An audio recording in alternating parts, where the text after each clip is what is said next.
All right, my friends, welcome to the WAN show. Some of you are friends that I only know through the occasional little sort of snippets of insight I get into you and your lives through the Twitch chat, and some of you are my friends who I have met once in person. And I guess we DM'd on Twitter a little bit. So welcome to the show. This is Wendell from Level 1 Techs. He is going to be co-hosting the show with me today. Luke is attending a Nintendo event, and I think I'll leave it to him to introduce himself and talk a little bit about who he is before we get started. Howdy, I'm Wendell. I'm just another nerd. It's fine. You can check us out at level1.tech, but I don't really know what to tell you. My background's computer science. I like nerding out. I've got some Earl Grey tea, and we're going to talk about the news. And it's going to be awesome. And I don't know why that... Oh, right, I don't have this computer. There we go. All right, there we go. All right, so I just posted a link to his YouTube channel in the Twitch chat there, so you guys are going to want to go check that out. We're going to have that linked under the YouTube archive as well. In the meantime, I'm going to roll the intro, which...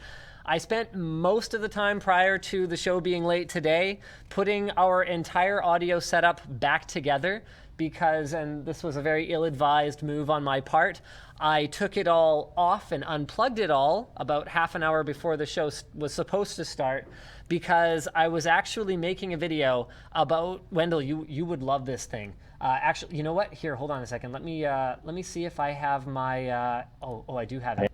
Can I just throw this up here? Yeah, sick. Okay, so I'm just gonna full screen this. All the USB cameras, check this thing out. That is a server cabinet.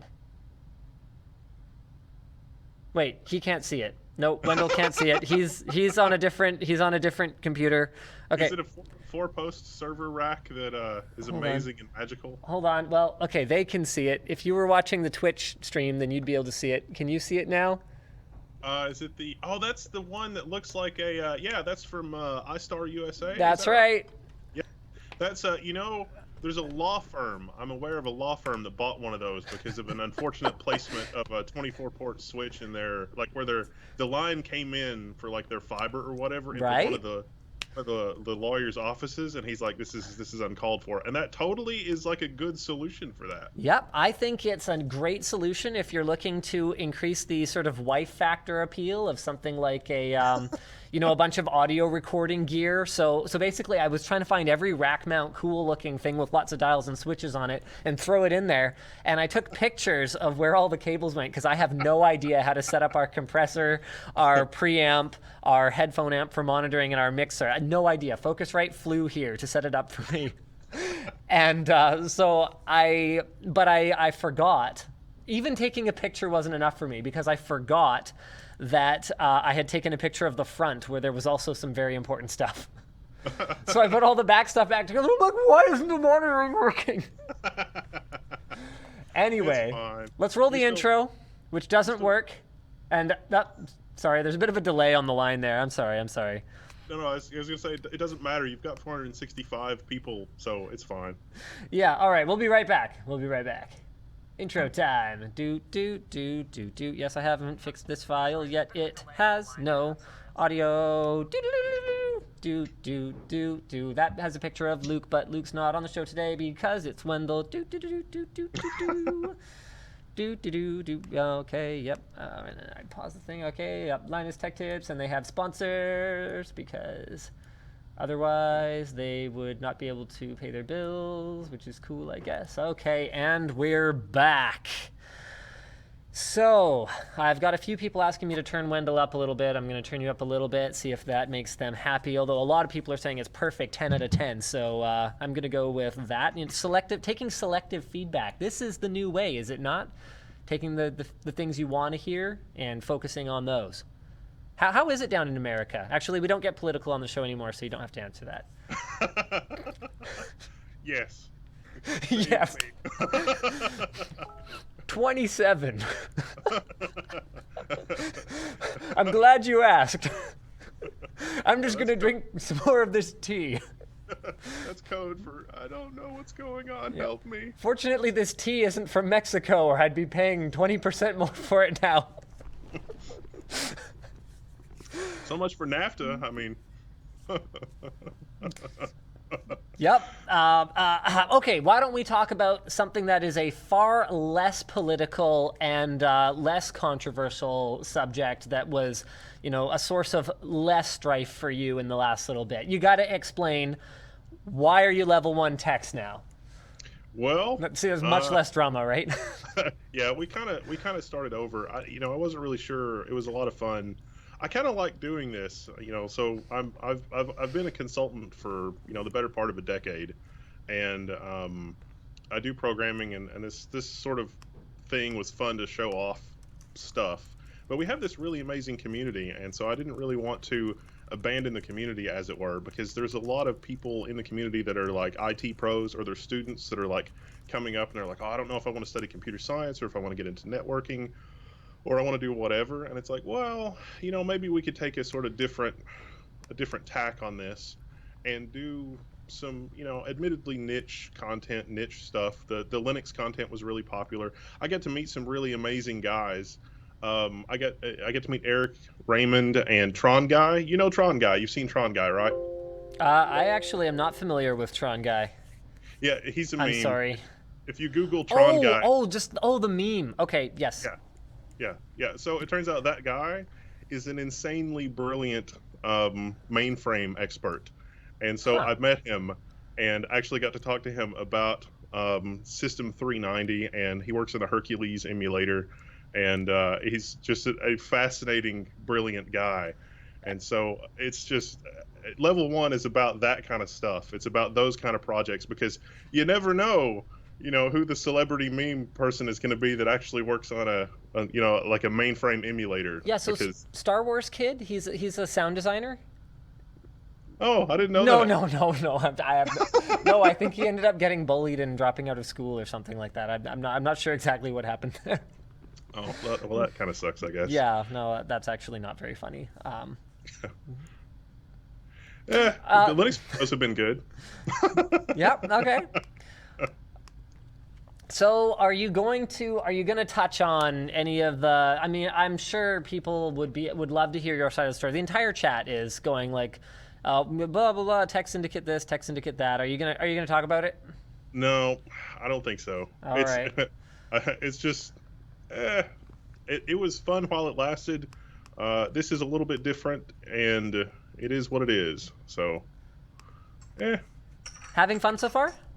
Yeah, so far it's actually been. I was actually kind of surprised by the community. The community was like, you should do this, and don't go away, and blah blah blah. And it was like, okay, well, I guess that's fine. And so that worked out really well. I was really surprised by, the support from the community so far, and just kind of trying this as an experiment and doing fun, interesting stuff. But, I don't this whole like YouTube e-celebrity, whatever, I don't really like. Honestly, I really don't fully get it. Like, I don't really.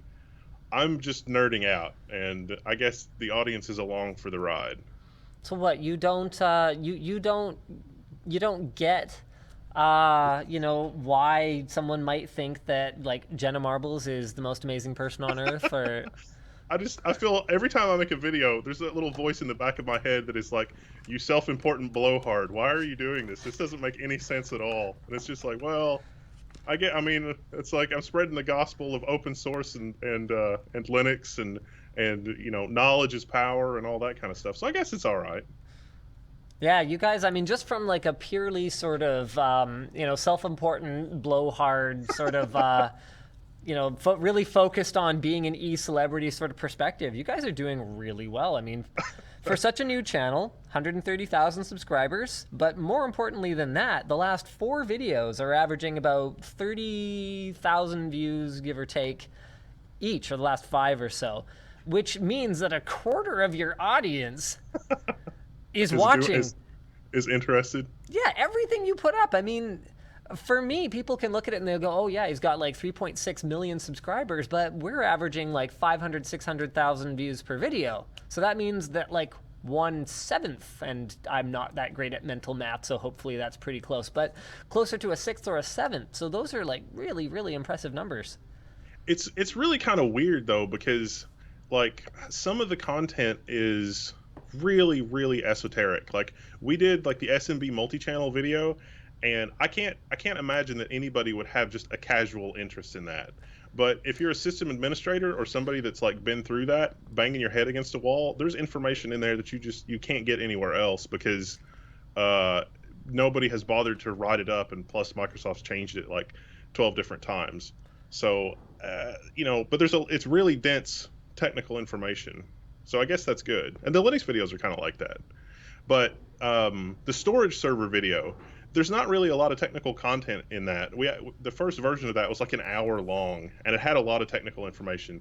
But we sort of did a funny skit in it. I don't know if you saw it or not, but there was a little picture of you and on a picture, and there was on the wall, and some other tech YouTubers in yarn. It was kind of funny. But I'll have to watch it. It's when we were building our storage server, and so it's based on Fedora, which is a distribution of Linux, and it's using ZFS, and so there's about 100 hard drives and 4 rack mount chassis and an old Google server, and so it's 172 terabytes. And I had a blast not only building that, but also sort of documenting it on video. At one point, I rode the rack. It's on a wheeled rack, and so at one point I rode the rack like a skateboard around the office, and there's a little bit of that in the video. But doing that kind of I'm doing that stuff anyway, whether or not it's on camera. And so now it's just like, oh, I can do it on camera, and people will watch that, and there's ad dollars for that. Okay, sounds good. I can just buy more random crap. So I mean, the intention for you is never to turn this into your full-time gig, is it? I don't think so. The interesting situation, I mean, maybe, but the situation is that a lot of the stuff that we would be doing videos on are things that I'm doing professionally, or things that are connected to things that I'm doing professionally. And so like we're working on a video right now on Docker, which is like a programming thing. And if I weren't doing that professionally, I don't know that I would know enough about it to do a video that's like, this is how you get started with Docker, or this is how you're productive with this. Right. Same thing with like ZFS and the server. It's like if I wasn't doing it professionally, I don't know that I would sort of figure that out. There, I don't know that the content would be as interesting. I'm just throwing up your video here on the screen share, so people can see you sitting next to, what is that, a 6U? It's 4 4U cabinets and 1 2U server. Hold on, you're probably not looking at the same frame of the video as me. Okay, so there you go. This is a good view of it. So there's the 2 4Us right there, you guys, and then there's the 2U right up there. Yeah. Let's see if I can find your fun little skit part. Where do you ride the rack? Because that sounds amazing. There's a GIF of it somewhere that people have already made, so it's probably in the description or something. I don't know, but it's it just ended up being kind of nuts, and it's not insanely fast. It's only got one 10 gig interface right now. I've got to get a dual 10 gig adapter for it, but it can move a gigabyte per second, no problem, and it's all spinning Rust. I do have one NVMe in there for caching, but other than that, it's all spinning Rust, which is not bad. So we are finally. I have figured out how I'm doing the archival storage actually. So Yay. It looks like we're going to be using GlusterFS. Cool, that's awesome. That will be good, I think. So that's right now. We've got all of the super fast stuff. So the pure NVMe storage server, that's running Windows Server. Native SMB, there's a lot to be said for it. Is it perfect? No. But support for pure NVMe DIY solutions right now, as far as I can tell, is sort of doesn't really exist. I mean, if you want to go to IBM or something and you want to buy some hyper fast, 100 gigabyte, super flash storage doodad that plunks into a proprietary system, sure, go for it. You got to be careful with those, because they'll happily take your $50,000, but it doesn't always live up to the hype. I mean, it's just, you got to get one and play with it, and don't be afraid to send it back, even though it costs 5-6 figures. But that's the thing, is on the very high end there's that. On the very low end, you're not buying 48 NVMe drives because you're trying to do it more cheaply than that. So there's this in between that Supermicro built this server that I don't understand who the customer is for, but I ended up with one, and so Windows Server it is, I guess, for now anyway. So we've got that for high speed, and then we're moving to Gluster FS running on, I forget, some Linux distro. Once again, I'm having people who understand it better than I do fly up here and set it up for me. So Brett from 45 Drives is actually coming up to set us up. So we're actually aiming, and I'm not sure if we're going to get there yet because that moolah, but we are aiming to do a 1 petabyte storage machine, the Petabyte project. Nice. Nice. So Seagate just laid off a bunch of people, though, so I don't know what that means for the hard drive industry, spinning Rust. Yeah, well, they laid off a bunch of people. We talked about this on the WAN show last week, actually, so I don't think we can do it as a full topic, but they laid off a bunch of people, and they closed down like significantly into double-digit percentages of their hard drive production capacity, as I recall. At that time, had they announced the 14 and 16 terabyte drives? I had just noticed that the last few days. No, I don't think so.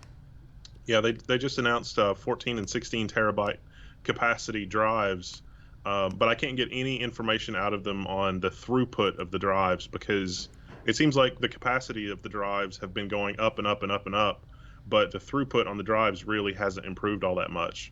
And like our storage array is basically surplus, so it was retired. I got lucky though because the power on hours on all the drives are only about 18 months, and you like mechanical hard drives you can set your watch by. They're designed, at least enterprise grade, they're designed to last 5 years. Anything beyond 5 years, you are on borrowed time, and Right. and that comes from a decade of experience. And the drives that we've got, they're only 2 terabytes. There's like 100 of them, but Right.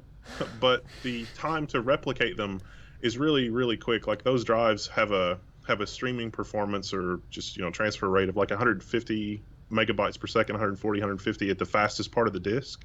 So re-imaging 2 terabytes, not a big deal. Yeah. Re-imaging 14 terabytes at say 200 megabytes per second. 210 maybe. Yeah, I mean that's going to take like days. I mean, not to That's not mention, good. you look at what Western Digital is doing for their 12 and 14 terabyte disks. So their 12 is going to be standard perpendicular magnetic recording, but their 14 terabyte is only going to be available in shingled. Yeah, the rewrites on that aren't going to be fun. I guess it's good for archives, but Yep.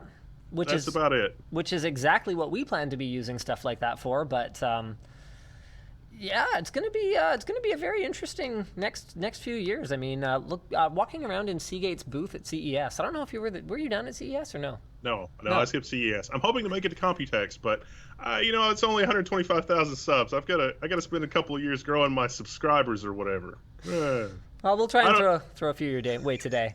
Thanks, appreciate it. I'm learning the lingo, learning the vernacular, as it were. Subs, you know.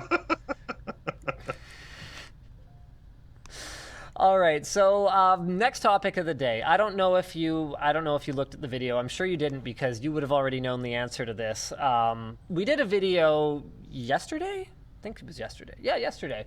Called "Does $1,000 Windows Perform Better?" Where we took a server version of Windows and basically, ran your typical desktop benchmarks against good old-fashioned Windows 10. And the comments on this video are just poisonous. So this guy says, "Wow, the ignorance in this video is tremendous. No one is actually paying the server edition of Windows for performance. They are paying that big buck for its features. Ugh, I really thought that Linus would research first before making these kinds of videos." So tell me something, Wendell. You've known me for about 4 years now, actually, I think. You've known me for about 4 years.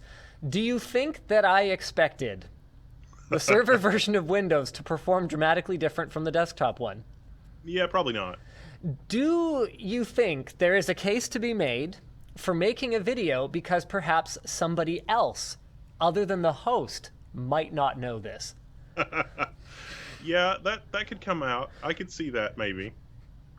I could see that as it relates to the game mode, the upcoming game mode for Windows, honestly. Because if you look at the host processes and the default loadout on which services are enabled and what server is doing and blah blah blah. Yeah. Especially if you start with Core OS and you just enable the desktop experience and that's all you've got.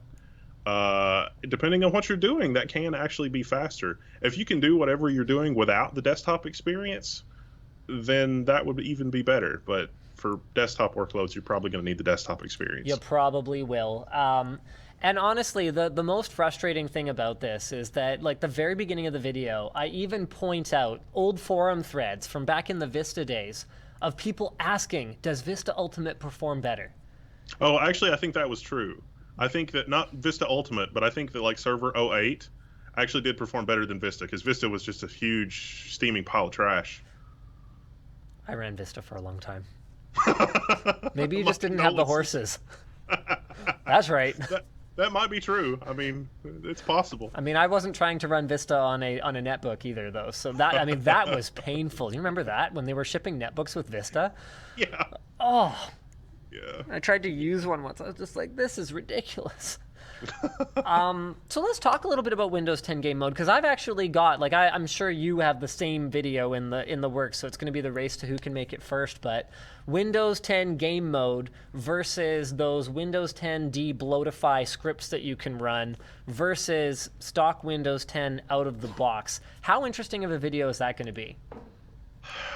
You know, in the preliminary testing that we've done, there's not like the game mode. The build that we played with was the very first version that enabled game mode, and honestly, I couldn't really tell that it did a whole lot other than it disabled Search Indexer while the game was running, which okay, and there was something else that it did. It did something with the DVR, the Xbox Live DVR. Sure. And it's like, okay, I mean, sure. The debloat script that we have mostly disables the telemetry and all that crap. Mm-hmm. So, do any of these things fix the start menu yet? No, you mean where the start menu just randomly doesn't respond sometimes? Yeah. Yeah, no. Isn't that baffling? Yeah, it really is. I'll give you one better. Windows 10, the builds that we use in the for business stuff, randomly after like 3 or 4 days, it just stops being responsive. You have to restart the whole machine. Eventually, Explorer will crash for no apparent reason. Really? Did you try turning it off and turning it back on again? Did that fix it? That does fix it. Oh, good. Well, I mean, yeah, I'm talking to the level 1 text guy, right? So I gotta throw these jokes in here.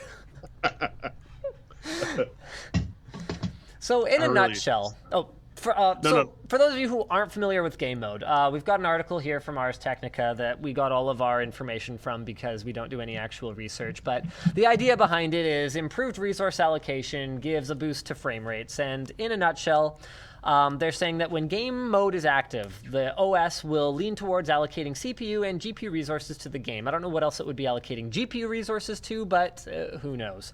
For games that are CPU or GPU bound, Kevin Gammill, partner group program manager for the Xbox platform, said that they were seeing frame rate improvements of 2 to 5%. I mean, the thing about frame rate improvements from 2 to 5% is that it's one of those things where it sounds kind of good on paper, but in practice, a 2% frame rate improvement is what? At 60 FPS. Yeah, not enough. Is that the difference between like the hardware that you had, now you're like really getting the most out of it, and a terrible gaming experience? Based on the testing that we've done, I don't think we're going to do a video on this, but here's something that you could try for yours. In Task Manager, as a control, just right click on the game process and set it to an elevated priority. Not real time, not high, just the one that's above normal. And I bet that will result in a 2 to 5% performance increase. Just elevating the process. I mean, there's that was one of the fixes from Rockstar when GTA 5 first came out. For like middle of the road i5 systems, they were like, oh, everything is fine, but sometimes it goes glitchy and weird. Literally, the thing from Rockstar was right click on the thing and set it to above normal, and people were like, oh my god, that fixed it. So, and it might be that Windows is doing, like the search indexer bullshit in the background or whatever. The malware services executable is the one that keeps killing my razor blade will be sitting on a table like 10 feet away from me, and it'll start going. I go over there, I'm like, what do you mean 18% CPU usage? There's nothing open. It's doing a background scan, because that's what you need, right? Yeah, I need that when I'm running on battery. Thank you. Thank you. So anyway, game mode, in case you do care about it, will work for both traditional Win32 games and new Universal Windows Platform games. The Creators Update will ship with a periodically updated whitelist of known games for automatically enabling game mode. So that's cool, I guess. Whitelist for increasing the priority. Like, I can do that with a PowerShell script. Done. Anyway, back to making videos that we already know the answer to. I think this is one of my biggest frustrations as a content creator, because we actually did one quite a while back. Does water cooling make your room cooler? Or something along those lines. I can't remember exactly what we called it. Yeah, there it is. Does water cooling make your room cooler? And the one that drove me craziest on that one, at least with the Windows versus Windows Server video, people were like, Linus, you're an idiot, because they got the right answer. They knew that like there shouldn't be much of a difference.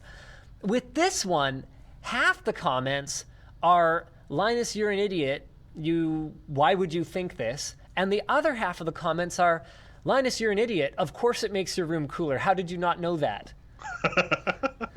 I'm sitting here going, that is why I made the video.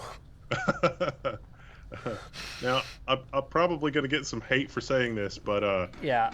You know, you've got your computer, and your computer's drawing, 700 watts, 800 watts, or whatever. Really? That is functionally no different than having a space heater that is dumping 700 or 800 watts of heat into your room. It's like, oh, the computer, like, you really want to get pedantic, you can be like, oh, the computer is doing the work, and the amount of energy that's going into doing the work is not going to generate heat. That is negligible. Yeah, that's the stupidest thing I've ever heard, because see, it's pretty obvious, okay? Like when you have a heat sink on your CPU, okay, you touch the heat sink, it's very hot. And when you have a water cooling radiator, water is inherently cold. You're going to carry that somewhere else. Yeah, no. The water is much cooler, much cooler. You touch the radiator? No. I mean, that, my friends, is why when you have a laptop that's running really hot and you take it into a room, you can look right out the window and bam, temperature goes down. Global warming defeated. Yeah, that's one of the things that... Did you guys do a video on alternative fluids for liquid cooling? Because that has come up a lot on our forums, and it's just like, Jesus, the specific heat capacity of water is really good. It's hard to beat it. No, I haven't. I mean, that's one of those things where we've shied away from some of the really, really nerdy enthusiast topics like that. It's something that I've been aware of for a long time. I don't know how long have you been in the water cooling scene? You're more of an enterprise tech guy.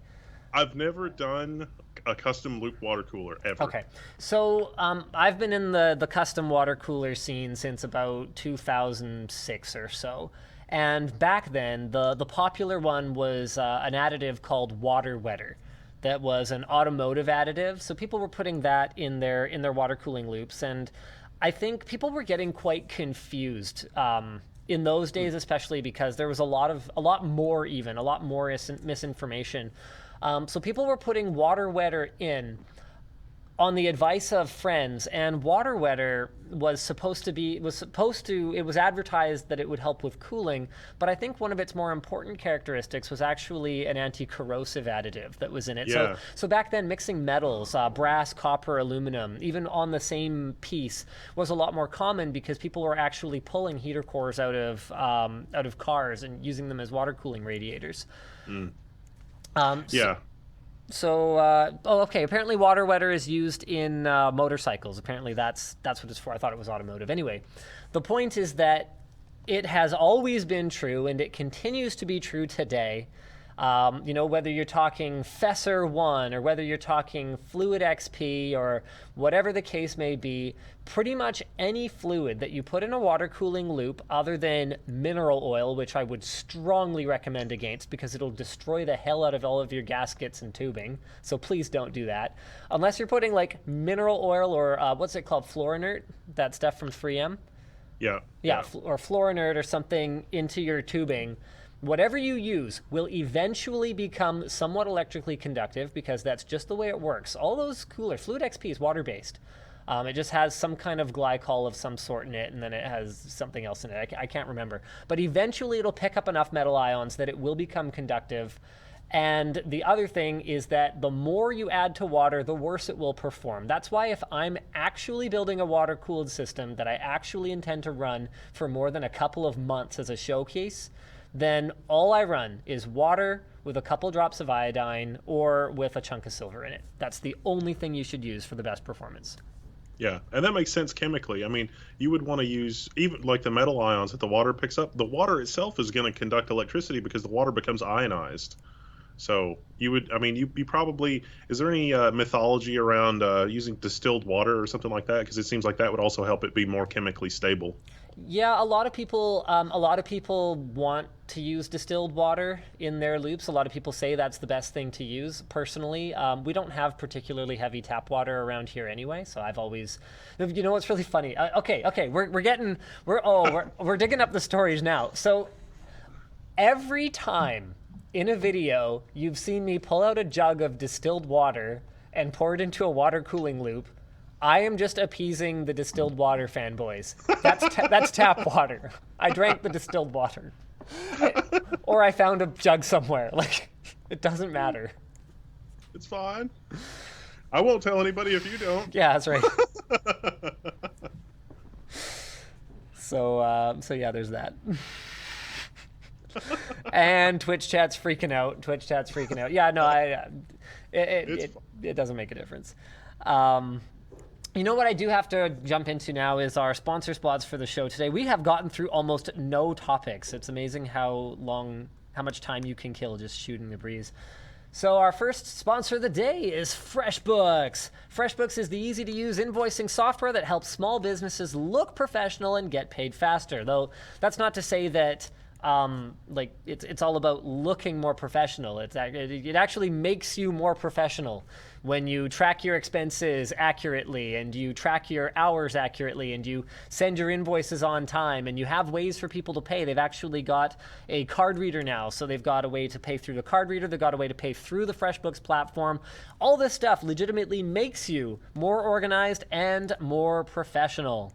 They've actually even got a feature that lets you know if your clients looked at the invoice. So that eliminates the guessing games of like, oh, I'm sorry I didn't pay for little Sally's, bocce ball lesson or whatever the case may be. I didn't see the invoice, but can you teach her today anyway? No, little Sally sits out today because I know you saw the invoice, you just didn't pay it. Or you could be merciful and you could let little Sally play bocce ball. Does anyone in Twitch chat even know what bocce ball is? I don't have a clue what that is. It's lawn darts, but with balls. Ah, okay. So you throw a little ball, and then you throw a big ball, and then someone else throws a big ball, and you throw your big ball. Whoever's closest wins. It's like curling for Americans, where they don't have ice. I think lawn darts are illegal here in the U.S. Lawn darts are super illegal in the U.S. and in Canada. I've been trying to get my hands on a set for a Channel Superfun video for quite some time. They're illegal to sell, illegal to buy, illegal to own. They're basically illegal in every possible way. So wow. I've been having a fair bit of difficulty getting my hands on any of that stuff. Sounds like you need to talk to a metal fabricator and they can make you some. They'd probably be even more badass than the originals. Wow, yeah, we could have instead of a 9-inch long spike, we could have a 16-inch long spike, and they could be the whole thing could be 3 feet long, giant lawn. That's actually not a terrible. I mean, it's a terrible idea, but it's a fun idea. It's the best kind of terrible idea. I do have one more sponsor spot. Dun, dun, dun, dun, Vertagear.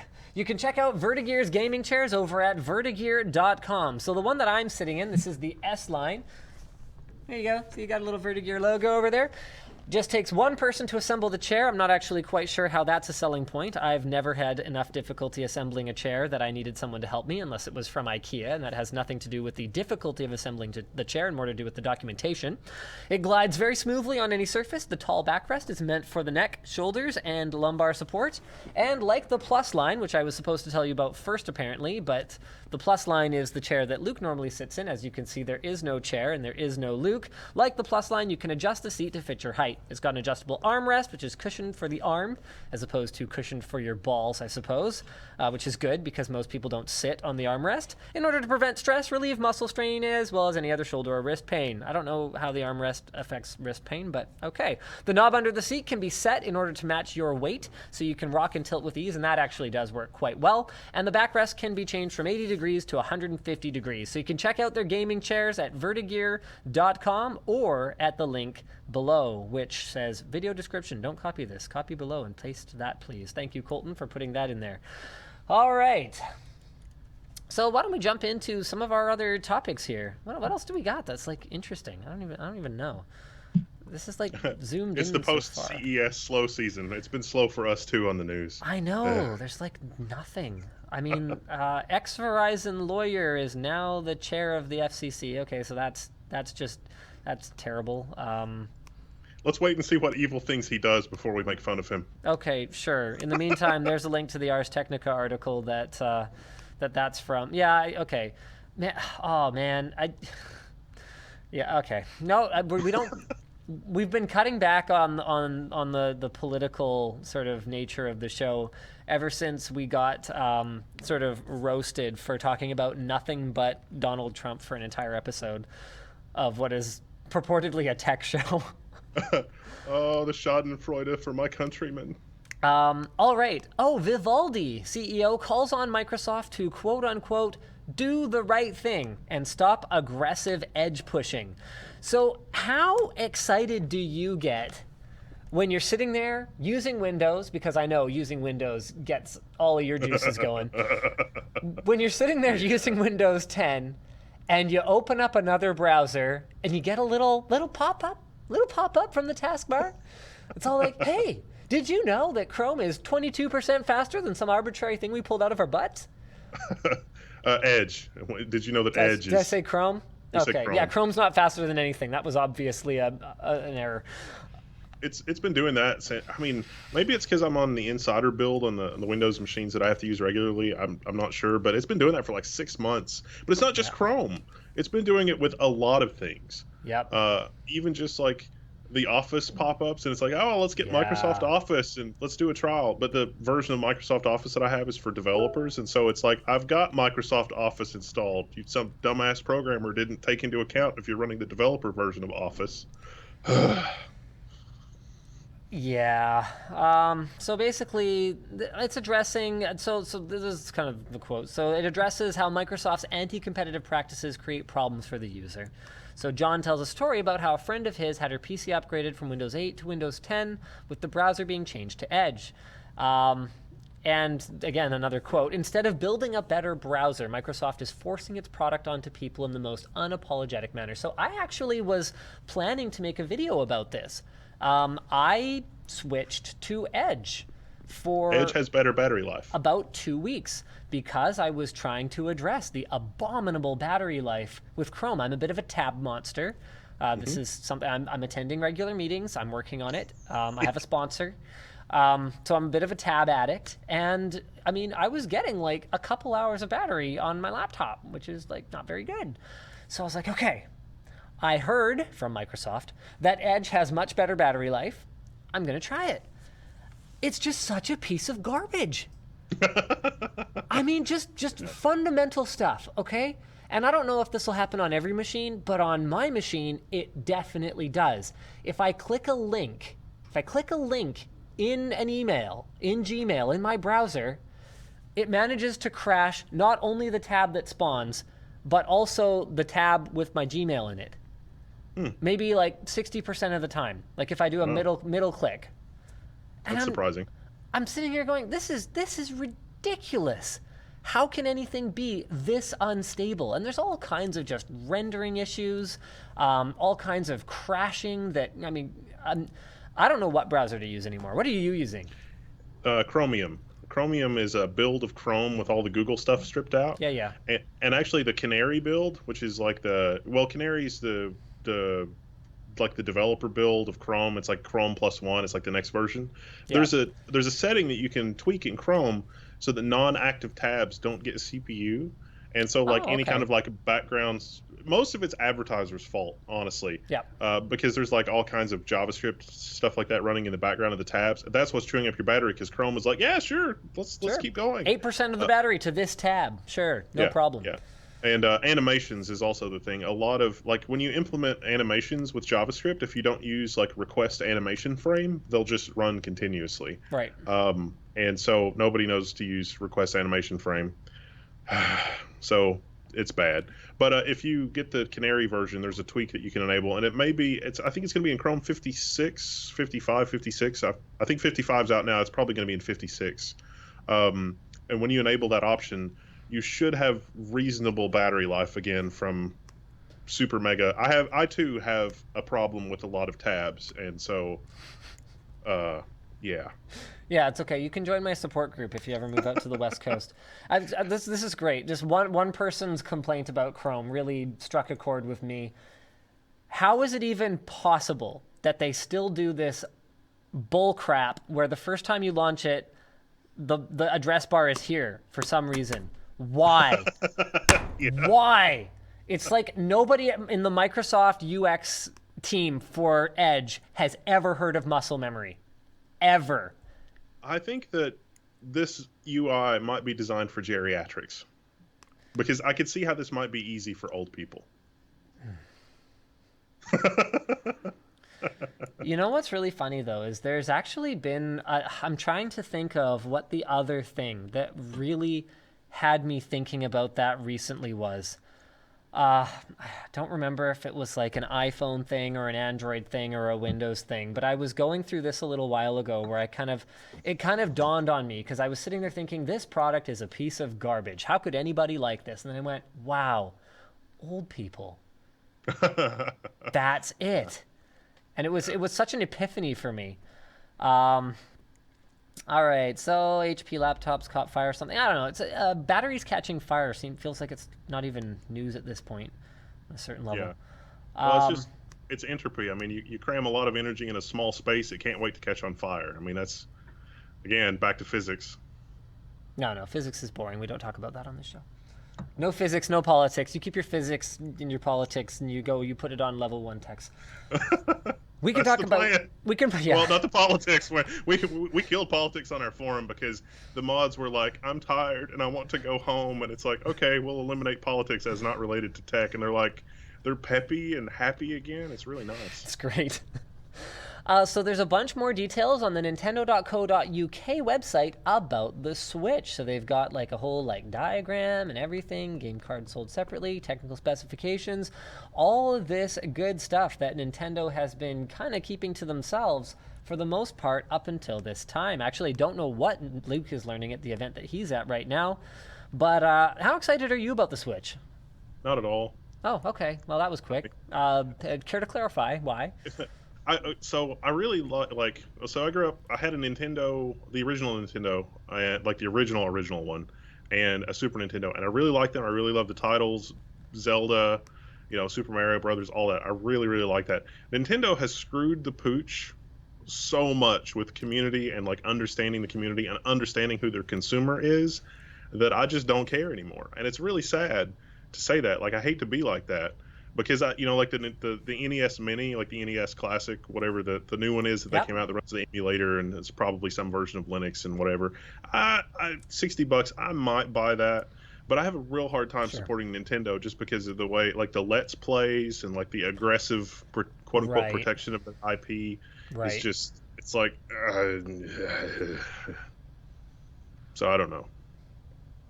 Yeah, I share your frustration. I really think, I really don't. I mean, how do I put this? Like, I've run into situations a number of times in the past where I've kind of gone, you know what? I'm sure I'll be fine to do X. So here's a perfect example. So we use a few frames from an episode of South Park in a video that will be coming up very soon. So I actually purchased a child tracker, like a GPS child tracker. So South Park did an episode about 15 years ago where all the kids get equipped with this like headgear with satellite dishes and stuff going around in it because all the parents are concerned they'll get kidnapped. And so every once in a while, I will do something like that, and I'll kind of go, because I nod to the episode, I go, you know, it's amazing how often South Park calls it. 15 years ago, they did this episode, and we use a couple frames from it, and here we are all this time ahead, and here I am reviewing a child tracker, the Child Tracker 9000 or whatever. So every once in a while, I will do something like that, where I'll go, they get nothing but benefit from this. Technically, I am on the wrong side of the law. I understand that. I have broken their copyright here, but I haven't given away any of the real meaning of the content. It's not like you had the experience of watching the episode from the chunk that I used. It illustrated my point incredibly well, and they got nothing but praise and positive, encouraging support for the wonderful program they've been producing for so long out of this few seconds of footage. Realistically, I consider myself protected by the human being factor. Someone somewhere would have to decide that it is worth the bad will that they're going to generate to sue me over this. And I consider that a reasonable protection in a lot of cases. Nintendo breaks that covenant Yeah. constantly, where there's nothing in this for me other than being like a Nintendo fan, or like, you know, spreading the Nintendo gospel, and you get nothing but negative publicity out of going after me for this, but they just do it anyway. Did you see what Jim Sterling, what he figured out to combat Nintendo? It's amazing. No, I didn't. So he was doing a review of something Nintendo, and he used a clip that he knew would be flagged by Nintendo of America, just like 1 or 2 seconds, and he used another clip that Nintendo Japan would flag, and because both of them have claimed his video, neither one of them get any revenue. I haven't seen the video, but I actually did hear about that. That is fantastic. That's how it's done. The master troll. Let's see, what else we got here? Oh, this is pretty good. Microsoft HoloLens. Microsoft admits that sales figures are in the thousands. But that's all they need, says the headset's commercial lead. So the original article here is from theinquirer.net. Man, I remember when that site used to be like the go-to for all of the dirt. You know, 5,000 doesn't sound like many, but if those are developers and like hardcore users, that actually could be a big deal. I mean, assuming that, let's say, I mean, I wouldn't be dropping, what is it, 2,000 pounds or 4,000 pounds, depending on the dev-only version or the enterprise model. I wouldn't be dropping that kind of money on it if I wasn't either a developer looking to build an application that I expect others to use, or a high-end big business user who's looking to develop something for internal use. So there will be applications for it based on those kinds of sales numbers. I mean, I'm not as what is it, bear or bearish, bearing Bear and a bull on the thing. bear, Bullish. bullish. No, bullish is good. So I'm bullish. I'm not bear. Bull or bear market. I don't know the opposite of bullish. I'm sorry. I'm looking like an idiot to Twitch chat, but I'm sure they already thought that anyway. All right. Ooh, this is exciting. So the original article here is from Engadget.com. Let's go ahead and pull that up here. The first Ultra HD Blu-ray PC drive ships next month. Only there's a catch, and I'm sure I'm going to get some ranting from you on this. You must have a Kaby Lake processor and Windows 10 to play your UHD 4K HDR movies off the disc. So just like Netflix 4K streaming, we are looking at hardware DRM built into your Intel CPU in order to play back the content. What do you think? Go Wendell. Yeah. Go Wendell. Well, so, okay. Before we talk about the DRM part of it, there is actually a legit technical reason for that. And the legit technical reason is that Kaby Lake has hardware acceleration not found on any other CPU that will hardware accelerate the decoding of this content. Because if you've got a low-end Kaby Lake SKU, like a portable device, an i3, something like that, it's not going to perform well. It's going to get hot and it's going to run the battery down. So like if you've got, a Surface Pro 4, and Surface Pro 5, because Kaby Lake. If you got a Surface Pro 4 with a Skylake CPU and you wanted to watch high def content, the battery's going to be dead in an hour, and it's going to be about 80 degrees C. Right. And so, okay, I could see some legitimacy in that. This is an internal drive, and so this five is and obviously, 5.25 inch drive. Yeah. Yeah. So this is a little bit more about DRM. But how crazy is it that we've gotten to a point where the content manufacturers literally don't trust the computer, and so like the CPU and the DVD or the drive are going to have this secret private conversation that we're not allowed to know what it is, even though it's our own hardware, in order to be able to decode the hardware, decode the thing and send it on. That just seems a little, anti-consumer to me. This just seems like this just basically seems like the content companies finally won the battle. I mean, it is no great secret. I think. I mean, okay, this is my personal opinion, but I think piracy is ultimately what led to Windows being the dominant platform. I think that pirated games, pirated content of all sorts. The fact that you had this one box that could play all the music, obtain all the music, play and obtain all the movies, play and obtain all the games for free, where it was like you could justify at a time when a computer wasn't necessary for your job or anything you wanted to do. You could justify this multi-$1,000 expense because it saved you so much money on all the music and movies and games you weren't going to buy.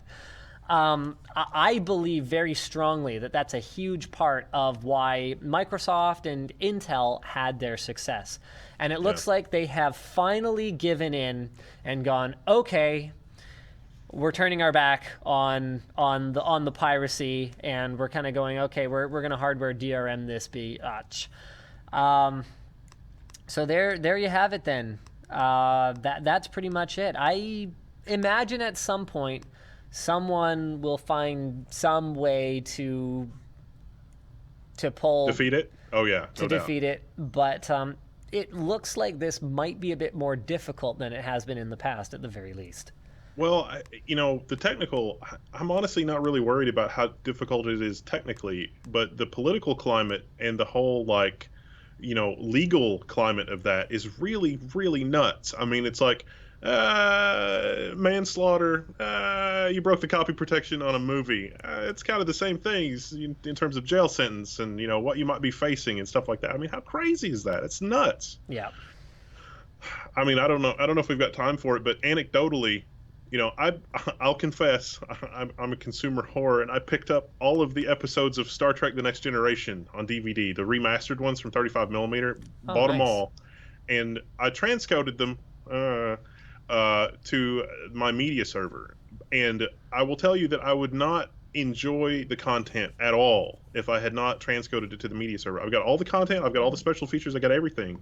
But it's like, I want to watch season 4, episode 2, click, and I'm watching it. It is a 2-second operation. Yep. If I had to deal with the bullshit of the disc, I would be ready to slit my wrists after 2 minutes, and I still wouldn't be the episode. Are you a Plex guy?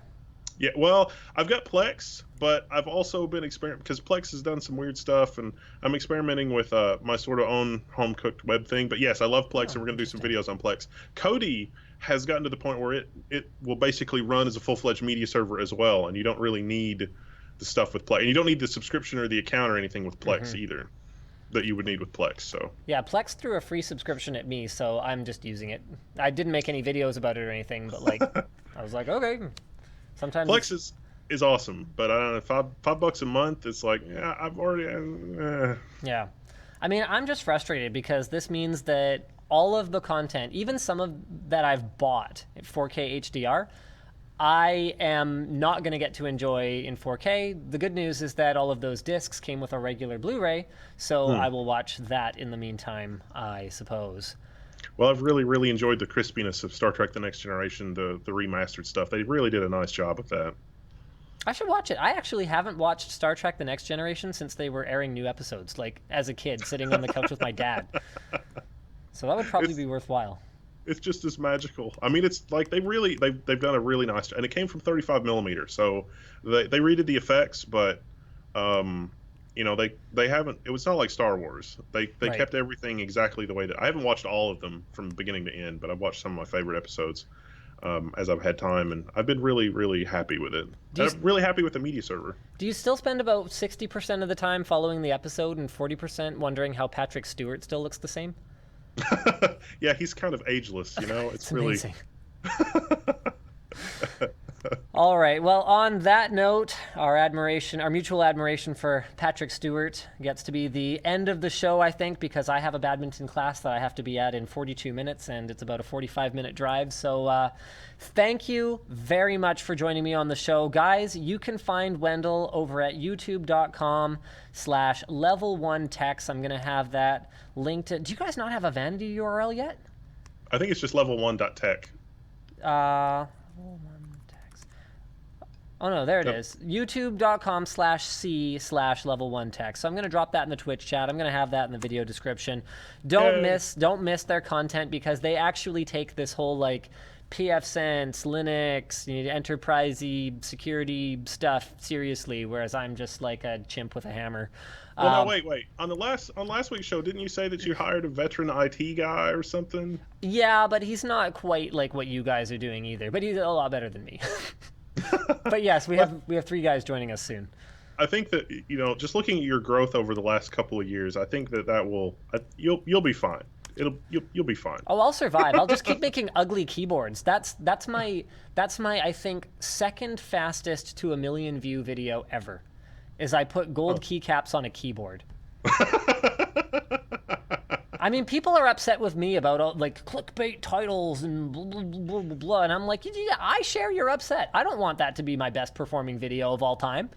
Well, you've got you started the trend with that, I think, with the Datamancer keyboard. It's that modded Model M keyboard. That keyboard is nice. It's really cool, isn't it? All right. Well, take care, and we'll talk soon, okay? See ya. All right. And thank you for having me. Oh, yeah, my pleasure, of course.